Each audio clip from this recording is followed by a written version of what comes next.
You can start. Okay, thank you, Benny, and thank you for giving me the opportunity to present. So this project started right before COVID, and then the first draft came out during COVID.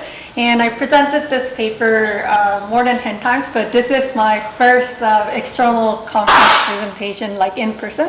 So I'm really looking forward to your feedback, and I'm very excited to present this paper. So in earlier presentation, Steven mentioned that we use Tobin's Q or E index, G index because we don't have a better measure. And here I'm trying to get at that question. So I'm trying to measure whether some companies require more governance relative to others. So let me jump straight into the paper. So we all understand that mutual funds own a substantial fraction of U.S. companies. So they have substantial power to determine companies' direction, governance, and ultimately value through their votes on proposals. And the issues at stake include whether to separate the CEO and the chairman of the board election procedures, and as we've discussed yesterday and today, ESG issues are gaining a lot of traction these days. So, and then these things are collectively one of the most important decisions within a firm.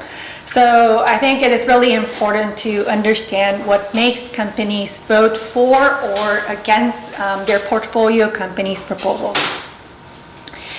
And if you ask me what explains funds vote, I think the most intuitive answer is that they vote for proposals that increase firm value.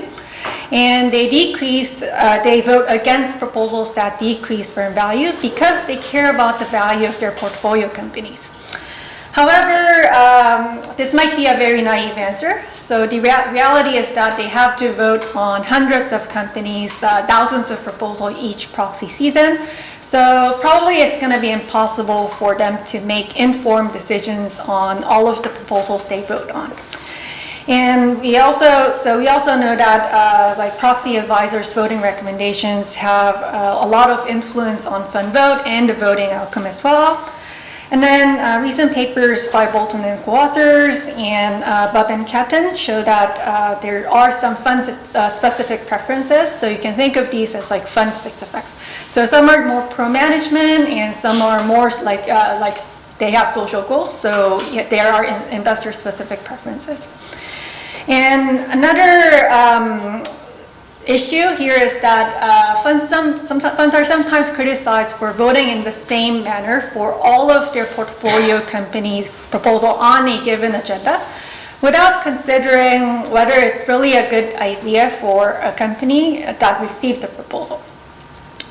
So we know a lot, but I think we don't know a lot about the role of companies in this picture. So if you think about what vote is about, it really concerns whether a company that received the proposal should implement this governance changes. And the research so far, we talk about macro factors and then what the factors that influence funds across the board, but we don't really bring companies to this picture. So in this paper, I'm trying to bring companies to the forefront of the analysis. So I'm going to examine how funds vote differently across their portfolio companies' proposal on the same topic.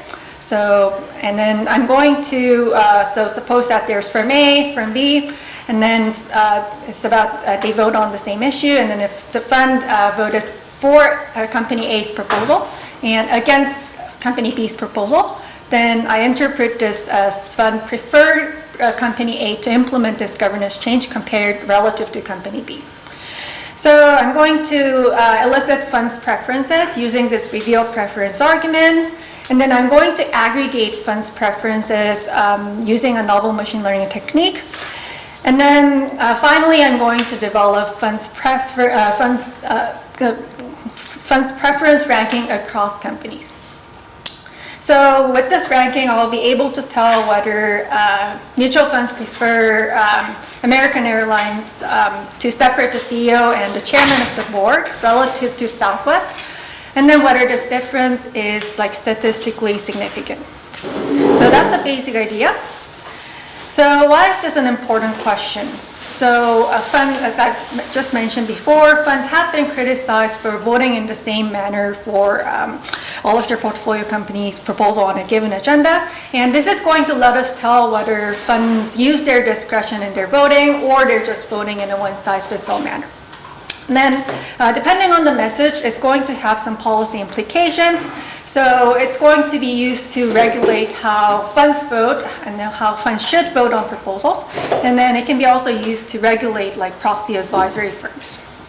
And then we can also test whether funds' preferences are correlated with factors that are believed to be important in corporate governance research.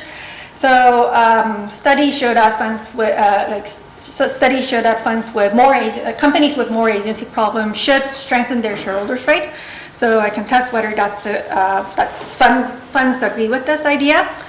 And then also there's some like company characteristics that are more important believed to be important in determining companies' optimal governance structure.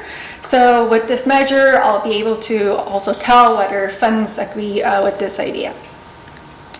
So now let me explain how I actually estimate funds preferences.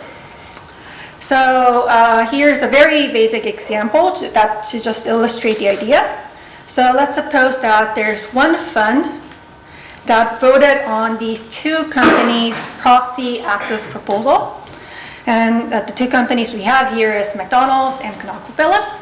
And let's suppose that this fund voted for McDonald's proxy access proposal and then against ConocoPhillips' proxy access proposal. So if we use this review of preference argument, then we can make an inference that this fund prefers McDonald's to implement proxy access compared to ConocoPhillips. And obviously, this is just a preference of a single mutual fund. So let me now show you when we have like more mutual funds vote. So in the left figure here, you see the number of mutual funds that voted on these three companies' proposal, proxy access proposal. So you can see that 279 9 mutual funds voted on all of these three companies' proxy access proposal. And 153 mutual funds voted on Citigroup and ConocoPhillips' proxy access proposal. And this is because they didn't own McDonald's. And on the right, you see how mutual funds voted on these three companies' proposals. So from this figure on the very top, it seems like there are many funds that voted for Citigroup's proxy access proposal and against McDonald's proxy access proposal, but there's no fund that voted against and voted against Citi's proposal and for McDonald's proposal.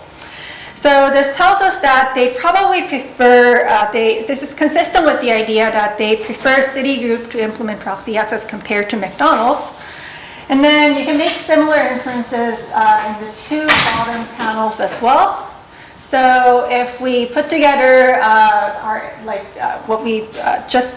what I just mentioned, it seems like they prefer Citigroup to implement proxy access the most and followed by McDonald's and ConocoPhillips. So the first objective of this paper is to develop rankings like this for all of the companies that received the same type of proposal in the same year. So let me now briefly give you some sense of how things would look like when we have more mutual funds and more companies. So here I'm showing you how 50 mutual funds, voted on 20 companies' proxy access proposal. And here green means for, red means against, and blank means no vote. And it's most likely because this fund didn't own this particular company. So what you can see here is that some companies received to manage for vote from mutual funds that voted against most of their portfolio companies' proposals, and vice versa as well. Some companies managed to receive against vote from mutual funds that voted for most of their portfolio companies' proposal. So you can see here that funds prefer some companies to implement proxy access compared to others. So this is the main intuition behind my approach. And now let me show you how I actually estimate the ranking. So I'm going to use a Mallows model. So this is a statistical model that is often used in the statistical ranking literature. So what it's telling us is that there's a true ranking. So, and then that's what we're trying to estimate. And then it assumes that the probability of observing a particular ranking in the data decreases dramatically as the distance between the true ranking and the observed ranking increases. So that's the basic idea. It might look a little bit complicated at first glance, but the idea is really simple. So it's just like if there are two fruits, apple and orange, and if our consensus is that apple tastes better compared to orange, then it's simply telling us that the probability of someone saying, I prefer apple to orange, is higher than the other way around. The probability of someone saying, I prefer orange to apple. So that's the basic idea. And then, so I'm going to use this Mallows model. So I'm going to assume that the data are generated according to this process. And then the goal in the Bayesian framework is to estimate the true parameter, which is the ranking, which is rho in this equation. And then also an alpha, which is the consensus, which measures the consensus among the investors. So here we're going to observe the votes or the preferences of N investors. And then based on that information, I'm going to back out what's the true ranking. So that's the basic idea of this paper. And so our goal is to estimate funds' true preferences and the degree of consensus among mutual funds given fund vote. And then there are several challenges when it comes to direct estimation. So the first challenge is the numerical challenge. So if there are N companies that are to be ranked, then the number of possible ranking is N factorial. So this is computationally challenging. So if we imagine that there are 50 firms that are to be ranked, then the number of digits in this 50 factorial is 10 to the power, so it's 65 digits, like 10 to the power 65. So even with the current data technology, this is not a trivial estimation task. And then another task that is common here is that the preferences can be non-transitive, and then it can sometimes be time varying as well. And then this is not going to be an issue in my setup, but something that can potentially be an issue in my setup is that observations can be missing. So in the graph you've seen a couple of minutes ago, we saw a lot of blank, which was like the gray, which is no vote. So it's just that not all mutual funds own all of existing companies. So when we actually observe fund vote, there's going to be a lot of missing observation. So this paper by Vitelli et al. Develops this Metropolis Hastings Markov Chain Monte Carlo algorithm, and then they deal with all of the challenges I mentioned before, right before, and then they allow us to estimate the posterior distribution of the true ranking. So this is a paper that is published in the Journal of Machine Learning Research, and then I'm not going to go into the details about the estimation procedure, but here we're going to start with an initial ranking, which is going to be probably a random value. And then in the next iteration, we're going to propose another ranking. And then that's going to be rejected or accepted with certain probability. And once we run this algorithm over many iterations, then the draws from this algorithm is going to converge to the posterior distribution of the true ranking. So that's the basic idea. So now let me tell you a little bit about the data, and I'll show you the estimation results as well. So there's really nothing special about the data. So as we all do, use the votes on fund votes on proposal, which is coming from the ISS databases. And then other data are just coming from CompuStat, CRISP, so nothing really special here. And then here, the scope is going to be for Russell's 3,000 companies over 2004 to 2020. And this is, I limit this estimation to provision years that had more than 25 companies that that receive the same type of proposal in a given year. So I set this limit. This is going to be probably the only restriction that I put. So if we have only 5 companies that receive the same type of proposal, then it's probably going to be meaningful to estimate the ranking based on 5 companies. So I chose the limit to be 25. So in the end, I'm going to see topics that appear frequently, on shareholder proposal, on the proxy statement. So I'm going to examine 6 proposal topics. So the first is requiring an independent board chairman, and then I have board declassification, requiring majority vote for director election, proxy access, and right to call special meetings, and say on pay. And then because say on pay became mandatory after the Dodd-Frank, the estimation for the say on pay, the sample period is just 2007 to 2010. And then ES topics are excluded here, and that's because an environmental proposal at Exxon might look very different from an environmental proposal at Microsoft. So it's like comparing 2 different things, so I didn't want to do that. So I wanted to make things comparable, so social topics are included. So let me show you the number of companies that receive these 6 type of proposal. And then you can see that for independent board chairman proposals, you can see that it's here. And then the number of firms are pretty stable, and then you see more than 25 companies across the entire sample period. And then for proxy access, we see a wave. So the sample period is going to be from 2015 to 2019. And then for say on pay, it's from 2007 to 2010. So just to give you an idea about the number of companies that received the proposals. So now let me show you some estimation outputs. So here I'm showing you the convergence of each firm's rank. So, and then here I run this algorithm for 1 million iterations, and I use the latter half observations to estimate the posterior distribution of the true ranking.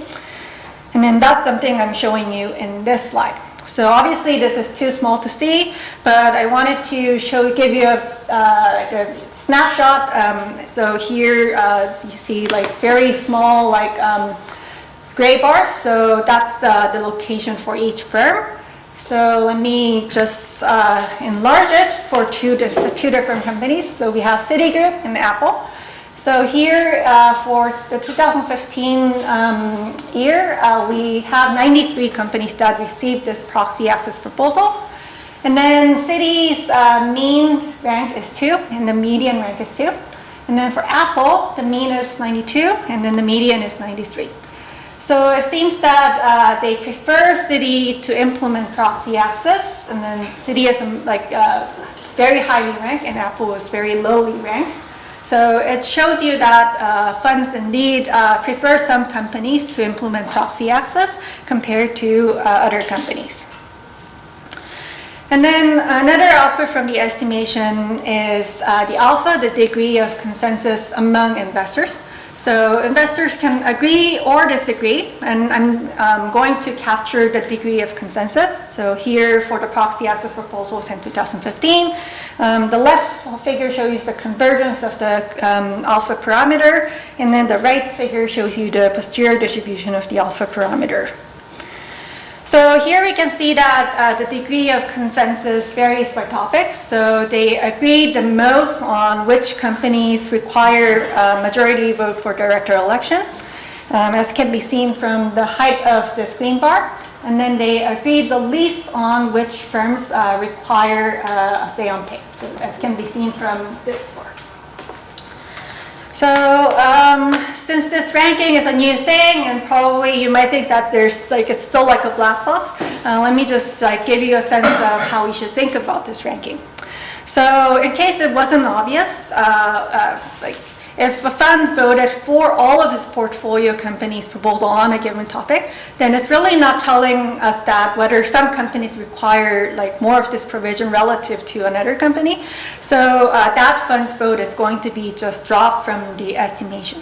So in that sense, I will say that this is measuring anything but one-size-fits-all. So it's really trying to deviate from this one-size-fits-all approach. And then it's really showing that whether funds prefer some companies to implement certain governance provisions relative to others. So it's really trying to measure the consensus.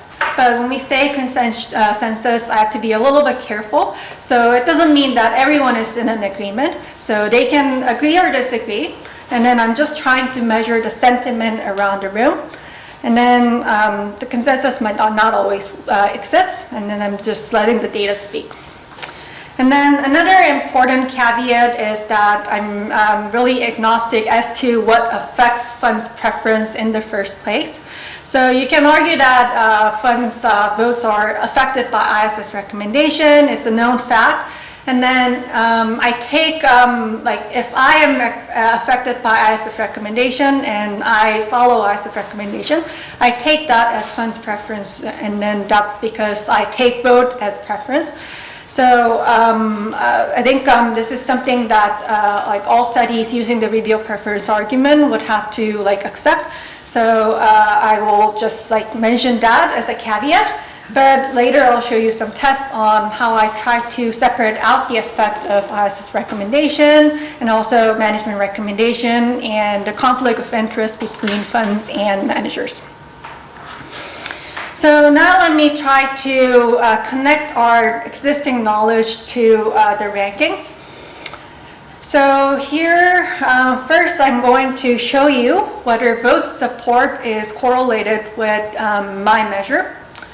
So a natural question is whether funds prefer companies with high vote support to implement a certain governance provision relative to a company that received low vote support. So vote support has been often used as a measure of a merit of a proposal. But when we think about how this is computed, we're really like different companies like have different ownership structures and they have different preferences. So we cannot really compare directly. And then my measure makes these different companies like comparable in terms of funds preferences. So an interesting question here is whether vote support is correlated with fund preferences. And then as you can see from these Spearman's rank correlation coefficient, the correlation is not too high. So I expected something higher. I expected something like 0.8, but here the highest coefficient is 0.51, and then the lowest coefficient is like 0.12. So there's a varying degree of correlation, but in general, there's not a very high correlation. So I looked into what was going on, what can explain this like low correlation, and it can really be explained by many different things because my measure only uses funds like preferences, and then vote support like combines all investors like vote. So it can be really due to the differences between funds and non-funds preferences, and then it can also be driven by ownership structure differences, and then perhaps these like different owners have different preferences. So it can be driven by anything that I just mentioned. And then I was trying to investigate what matters. And then the bottom line is that size of the ownership matters. So large owners have different preferences from small owners. So that's one explanation. And funds, they have like issue-specific preferences. So some funds are pro-social, and then some funds are more pro-management. So these like different preferences can explain the deviation between, it can explain the low correlation. So next I try to explore whether my measure is correlated with company characteristics that are believed to be important in determining company's optimal governance structure. So I have 3 sets of measures. So the first is agency proxies. So intuitively we can think that companies with more agency problems, they can benefit more from strengthening shareholder rights. So it's an interesting question to explore whether agency proxies and my funds preference rankings are correlated. And then also we can expect like company performance to matter as well. And then there's a discussion on whether firm size and age should matter for determining a company's optimal governance structure, and Roni contributed to this literature as well. So here the idea is that small firms and young firms can benefit more from having being protected from the takeover. So I'm trying to explore whether agency proxies, performance, and firm size and age are correlated with my ranking. So the first takeaway here is that funds take into account managerial agency problems. So here, what you see here in the heat map is the degree of correlation between each of the measures you see in the bottom and for 6 provisions, and then it's the correlation. So here, like green means positive correlation, and then red means negative correlation. So in the first column, you see mostly red or orangish, and then in the next, the statistical significance varies, but you can see that they're like mostly green.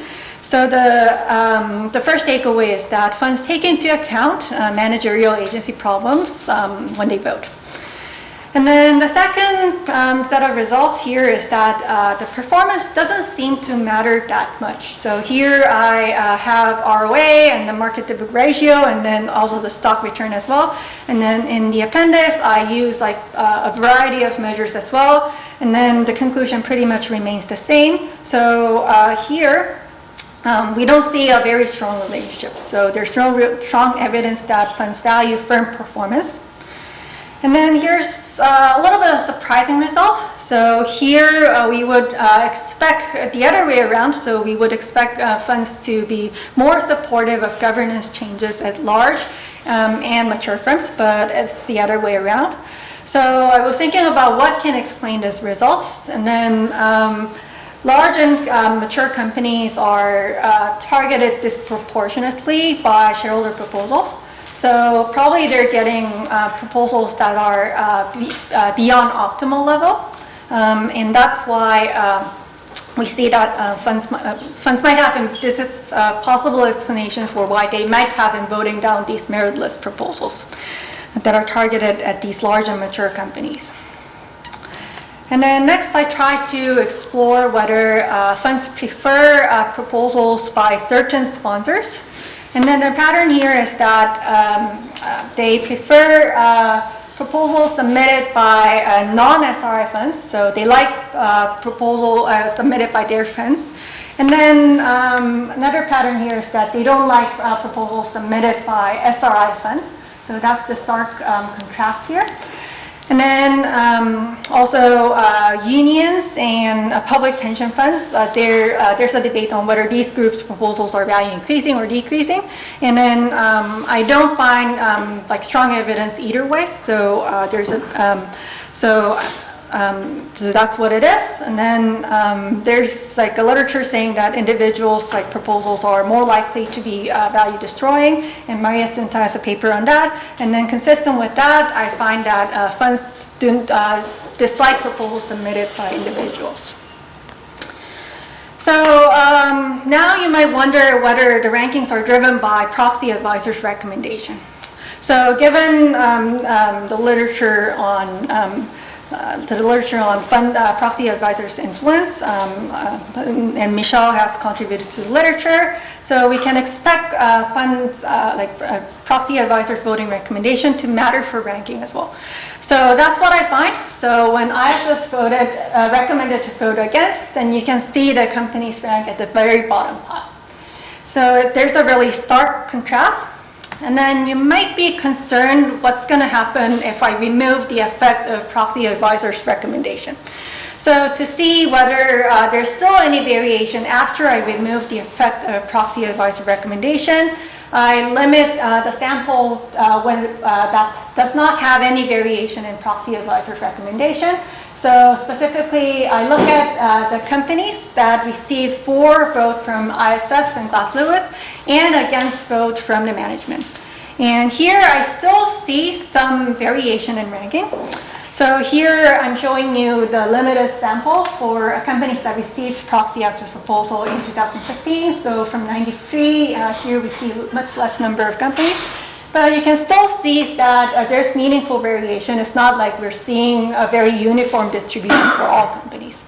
So it seems like funds are using their discretion, and they're not just following ISS recommendation or Glass-Lewis recommendation when they vote.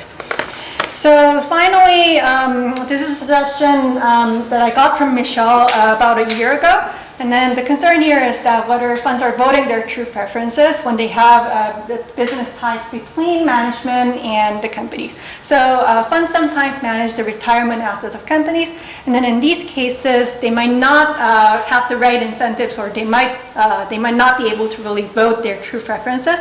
So to examine whether the rankings are biased by these like business ties, I tried to exclude the votes when there's a business tie between companies and fund management. And then to my surprise, there was really zero change in the affiliated companies' rank. So the ranking is really not affected at all by the business ties between companies and mutual funds. So that's pretty much it, and I think I'm out of time, so let me just stop here. And thank you very much, Michelle, in advance for your discussion.